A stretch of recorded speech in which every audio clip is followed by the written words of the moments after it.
بسم اللہ الرحمن الرحیم۔ قرب قیامت میں آلات موسیقی اور گانے والیوں اور گانے والوں کی کثرت ہو جائے گی۔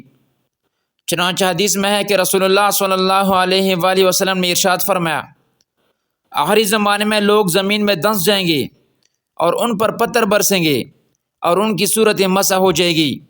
پوچھا، یا رسول اللہ ایسا کیوں ہوگا؟ آپ صلی اللہ علیہ وآلہ وسلم نے فرمایا، جب آلات موسیقی اور گانے والیاں کثرت سے ہو جائے گی۔ پہلے زمانے میں بھی آلات موسیقی اور گانے والیاں اور گانے والے موجود تھے، لیکن اس زمانے میں تو انتہا ہی ہو گئی۔ گانے بجانے کا کام اب ہر گھر میں شروع ہو گیا ہے۔ لڑکے اور لڑکیوں کی ایک بھیڑ ہے جو ٹک ٹاک، انسٹاگرام، فیس بک اور یوٹیوب جیسے سوشل میڈیا اور میڈیا کے پلیٹ فارم پر ناچ اور گانا گانے کے لیے آ رہے ہیں۔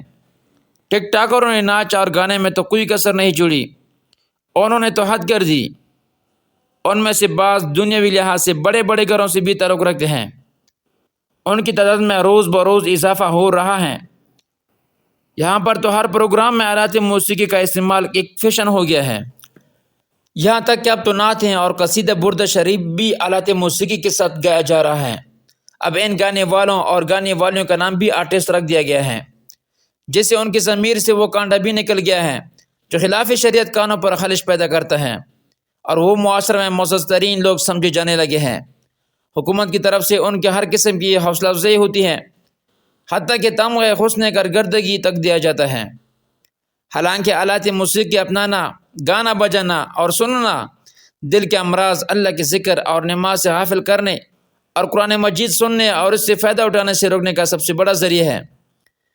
اللہ تعالیٰ کا ارشاد ہے، جس کا ترجمہ ہے، اور لوگوں میں سے کچھ ایسے بھی ہیں جو لغو باتیں خریدتے ہیں تاکہ بے علمی سے لوگوں کو اللہ کی راہ سے بہکائیں اور اسے ہنسی بنائیں۔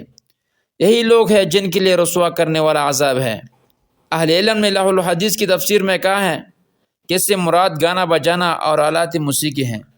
حضرت سہل بن سعد رضی اللہ عنہ سے مروی ہے کہ اللہ کے رسول صلی اللہ علیہ وآلہ وسلم نے ارشاد فرمایا، میری امت کا ایک گروہ شراب و کباب اور لہو لعب یعنی میوزیکل شو میں رات گزارے گا، پھر صبح کو وہ بندر اور خنزیر بن چکے ہوں گے۔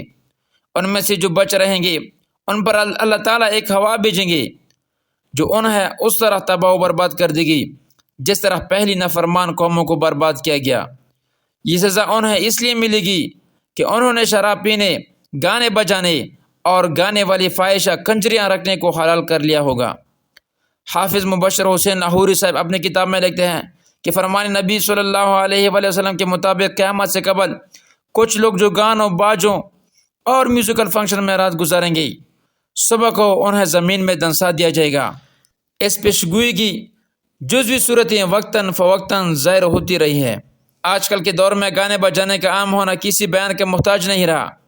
ایسے ٹی وی چینل قائم کیے گئے ہیں جو صرف اور صرف مختلف قسم کے میوزک اور گانے بجانے پیش کرتے ہیں، اور ایسے بہت سے ٹی وی چینلز ہیں جن کا کام 24 گھنٹے موسیقی اور گانے پیش کرنا ہے۔ اس میں کوئی وقفہ نہیں ہوتا، نہ یہ خبر و اخبار کے لیے، نہ ہی تلاوت قرآن کے لیے۔ یہ بھی قیامت کی نشانیوں میں سے ایک ہیں جو کہ رسول اللہ صلی اللہ علیہ وآلہ وسلم کی نبوت کے سچے ہونے کی ایک دلیل ہے۔ مسلمانوں پر ضروری ہے کہ وہ ان چیزوں سے بچ کے رہیں۔ حضرت عبداللہ بن مسعود رضی اللہ عنہ فرماتے ہیں، حضور صلی اللہ علیہ وآلہ وسلم نے فرمایا، بے شک گانا بجانا دل میں نفاق کو ایسا پیدا کرتا ہے جیسے پانی سے فصلیں اگتی ہیں۔ تمام مسلمانوں سے گزارش ہے کہ ایسے افعال سے دور رہے جس سے نہ صرف انسان خود گناہ گار ہوتا ہے بلکہ دوسروں کے گناہ کا بھی سبب بن جاتا ہے۔ واللہ اعلم بالصواب۔